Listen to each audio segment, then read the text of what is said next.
Allez, on reprend les débats avec une séquence nouvelle dans cette journée que nous avons baptisée très simplement « Question d'actu ».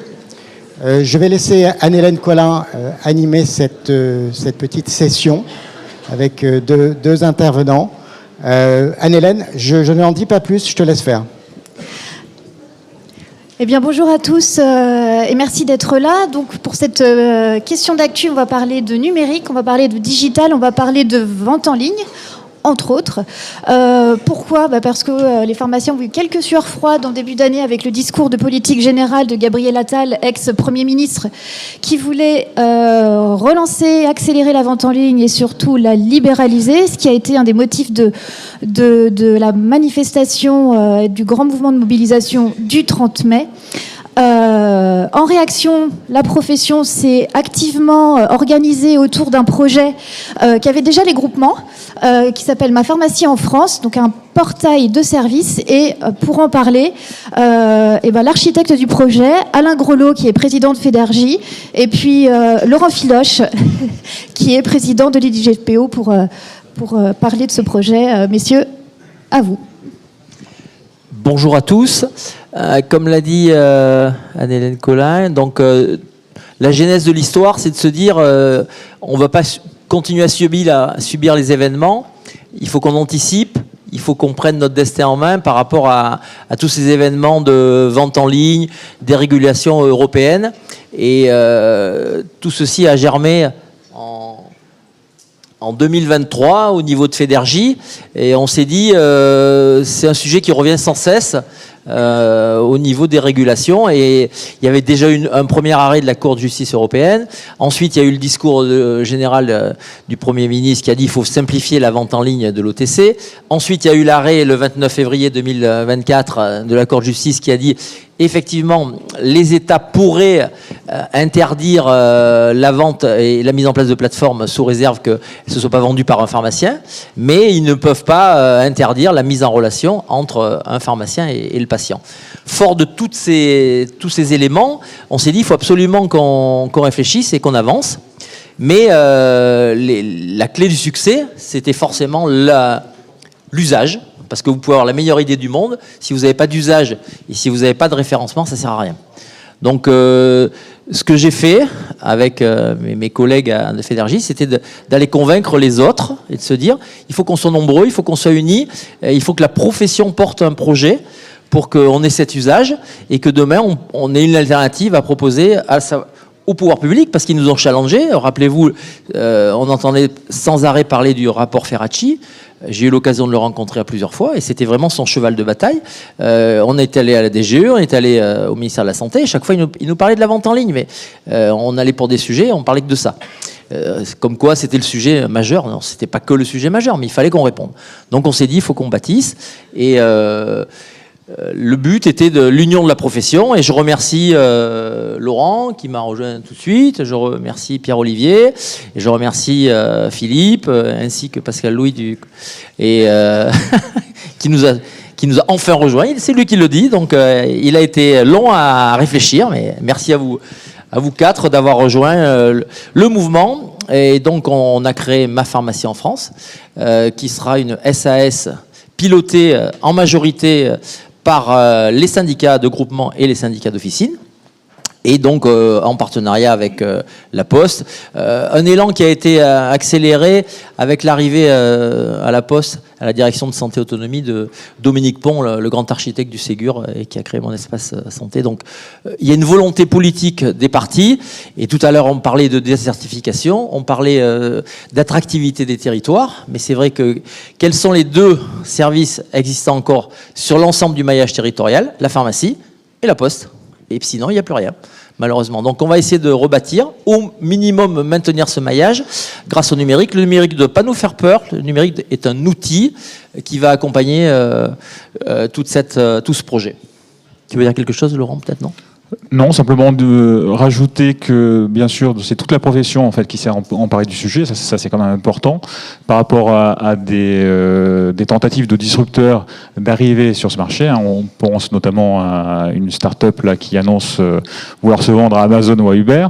Voilà. Et donc et dire aussi, puisque inclus aussi dans ce tour de table de la profession, même si bien entendu elle ne fera pas partie du capital de la SAS, l'ordre des pharmaciens. On a présenté ce projet aussi à l'ordre des pharmaciens et on a un regard, on va dire, bienveillant de l'ordre vis-à-vis de cette initiative. Alors, messieurs, quels sont les principes de Ma Pharmacie en France? Alors, les principes vont reposer sur... on parle d'un portail de service. La sémantique est très importante. On ne parle pas de plateforme. Le 30 mai, on est allé manifester, comme l'a dit Pierre-Olivier Variot, pour dire on ne veut pas aux plateformes, on ne veut pas de stock déporté. Par contre, on veut proposer un portail de service. C'est totalement différent. Et un portail de service, c'est la mise en relation entre un patient et la pharmacie de son choix. C'est-à-dire que le patient, il a une pharmacie habituelle ou plusieurs pharmacies, mais c'est lui qui choisit. On laisse la main au patient. À partir de là, l'important, c'est de sécuriser la livraison, sécuriser aussi la vente de médicaments hors prescription.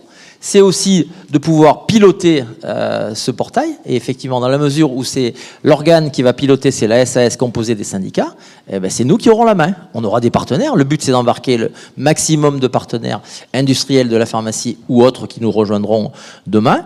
Mais encore une fois, c'est un outil qui va nous appartenir. Là, je suis allé. Alors, comme je l'ai dit, nous devons prendre notre destin en main. Si nous ne le faisons pas, et là, je crois que la réflexion de l'été a été bénéfique pour tout le monde. On s'est dit, bon, go, on y va tous. Les groupements avaient donné leur accord, les syndicats ont donné leur accord. Je les en remercie encore une fois. Mais si on ne le fait pas, vous imaginez bien que toutes les startups, on n'a rien inventé, ils vont s'en emparer et puis après on subira. Et on le subira sous des angles qu'on ne souhaite pas pour l'avenir et pour nos patients. Et ce qui a été réconfortant lorsqu'on est allé rencontrer les gens à Bercy, et je sais qu'individuellement on est tous convoqués actuellement à la DGE, ben effectivement ils nous disent vous nous avez présenté un projet, on veut voir ce projet, c'est sans doute la solution, et je sais que certains ont déjà eu les rencontres. En ce qui me concerne, c'est la semaine prochaine. On va proposer ce projet qui, j'espère, sera le projet retenu pour la profession. Donc enfin, l'union qui va aboutir sur un projet global et qui sera le projet pour la profession. Alors, c'est quoi le principe ? Un patient, comme je l'ai dit, qui choisit sa pharmacie, ça peut être une pharmacie seule, ça peut être une pharmacie en groupement. Bien évidemment, je le répète ici, respect de tout le travail qui a été fait par les groupements, par leur portail qu'ils ont pu mettre en place. Donc on arrivera dans l'environnement du site internet de la pharmacie, si c'est une pharmacie X, une pharmacie Y, et le patient sera dans un environnement connu. C'est le numérique et qui prend le relais de la relation interne dans la pharmacie dont il a l'habitude. Alors, ce qui est important, je parle bien d'un portail de service. Il y aura 6 briques majeures. La dispensation, livraison de médicaments suite à l'envoi d'ordonnance. Donc là, on parle de livraison. Charge au pharmacien après de faire la dispensation. C'est lui qui décidera s'il veut aller faire la dispensation à domicile. Celui qui ne pourra pas le faire, il fera livrer. On dissocie bien la dispensation qui peut se faire au comptoir, qui peut se faire par les téléservices ou qui peut se faire à domicile. Le choix est laissé au pharmacien, bien évidemment. Après, la livraison, c'est un acte différencié, comme vous le savez, sous paquet scellé et opaque. Beaucoup de pharmaciens le font sur tout le territoire. Ensuite, bien évidemment, on doit intégrer la brique de vente et livraison des médicaments hors prescription. C'est le cheval de bataille des politiques. Ils ont ça en tête. Les arrêts de la Cour européenne successifs et au niveau national ont fait qu'on dirait qu'il faut absolument le faire. Je pense qu'on va apporter un service, mais certains l'ont dit, il n'y a pas forcément un besoin de vendre du médicament hors prescription, mais il faut répondre à un besoin sociétal des patients. C'est comme ça. Je ne peux pas me garer, je suis isolé, je suis malade, je n'ai pas de voiture. Il faut répondre. On est en 2024 et toutes les enquêtes marketing montrent que 30% de vos patients, de vos clients pharmaciens, souhaitent cette livraison possible à domicile. On va y répondre.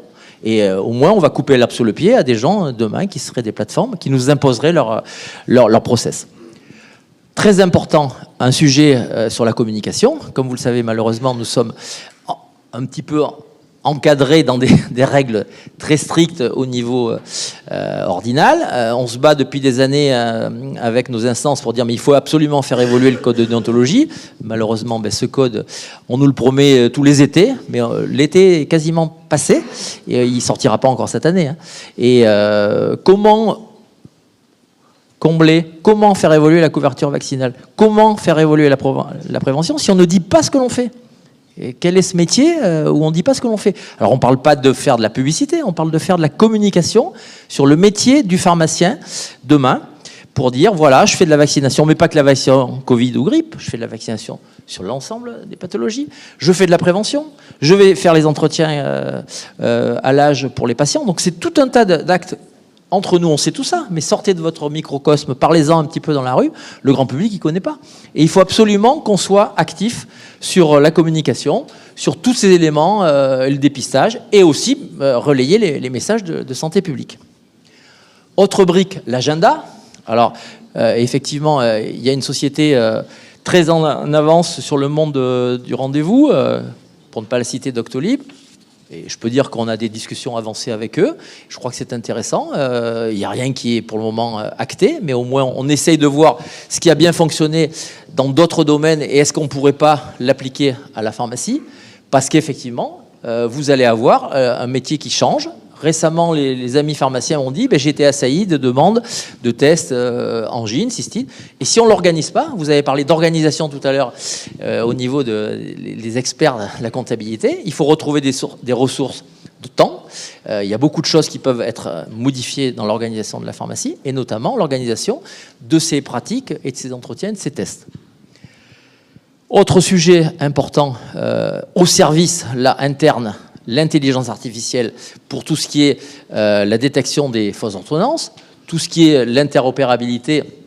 Et vous savez qu'il y a une convention qui a été signée et que le logiciel Azafo a été mis en place depuis début août pour aller détecter les fausses ordonnances, mais c'est quand même relativement lourd. Et je pense que le pharmacien a besoin de pouvoir interopérer avec son logiciel. Et c'est tout le travail que l'on va mener. Il y a aussi quelque chose d'important, la coordination entre les professionnels pour la sortie de l'hôpital. On nous prévoit malheureusement des baisses par rapport à la prestation. Et souvent, le malade, il est parti à l'hôpital, on ne le revoit pas. Ou on le revoit juste pour quelques médicaments. Mais on lui dit, monsieur, j'ai été équipé à l'hôpital, je suis désolé, monsieur le pharmacien, je ne viendrai pas prendre ni mon lit, ni mon fauteuil, ni ma potence, ni mon repose malade. Donc c'est un peu dommage. Depuis des années, on entend dire la même chose. Donc pourquoi ne pas mettre en place enfin cette coordination ville-hôpital-patient? Autre brique qui existe déjà mais qu'on veut pouvoir intégrer au portail, la visualisation des pharmacies de garde. Et par rapport à ça, donner une facilité au patient dans sa vie de tous les jours. Et tout ceci sous réserve d'apporter une interop indispensable avec les LGO pour tout ce qui est disponibilité du stock et des prix. Alors, il y a les prérequis, les tours de table qu'on a fait avec les différents syndicats, les différents groupements, c'est de se dire, dans tous les cas, c'est la pharmacie du choix du patient qui va facturer et livrer à partir de son stock. Pas de stock déporté. Ça serait la pire des choses. C'est l'ouverture à ce moment-là de la brèche du monopole. Et là, on n'aura plus aucun argument pour se dire, nous, pharmaciens, on est le garant de la sécurité. Et je crois qu'effectivement, d'autres acteurs pourraient s'y engouffrer. Et vous voyez à qui je peux penser. Le bon opératoire pour l'achat OTC, DM, si le pharmacien dispose d'un site, le groupement garde son identité et permet effectivement de faire le relais par rapport à la demande du patient.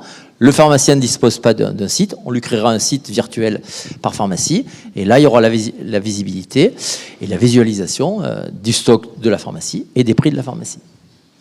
Par contre, bien évidemment, lorsqu'on rencontre les responsables politiques et notamment la DGE, on leur dit il y a une alerte, absolument il faudra accompagner ces mesures pour faire baisser les prix, notamment au niveau, en modifiant sans doute le texte des SRA.